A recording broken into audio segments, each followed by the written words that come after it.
গত 28শে নভেম্বর কলকাতার science city হলে আমি সম্মানিত হলাম যে সম্মানে, সেটি হচ্ছে বঙ্গশ্রেষ্ঠ পুরুষ সম্মান 2024 সাল।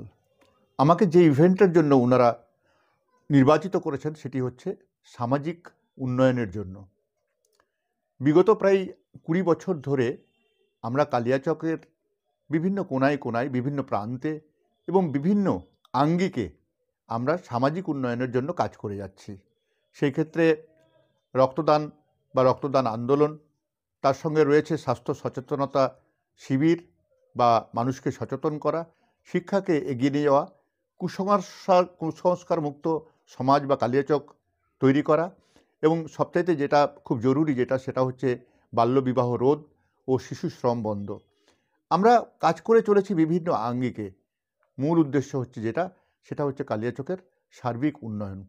আমরা এই পুরস্কার যেটা পেয়েছি, সেই পুরস্কার একটা আনুষ্ঠানিক একটা পুরস্কার মাত্র। এই সম্মান সেটা আনুষ্ঠানিক, কিন্তু আমাদের মূল কাজ হচ্ছে সেটা হচ্ছে যে মানুষের যে শুভেচ্ছা ও ভালোবাসা যেটা পেয়েছি, সেটাই আমাদের কাছে সবচেয়ে বড় পুরস্কার। এবং বিগত 20 বছর ধরে যে লাগাতার আমরা কাজ করেছি, তার একটা সুফল কিন্তু আসতে শুরু করেছে। তাই আজকে কালিয়াচক সার্বিকভাবে এগিয়ে চলেছে এবং আগামী দিনে কালিয়াচকের যে উন্নতি বা জয় জয়কার আমরা অনেক বেশি লক্ষ্য করব।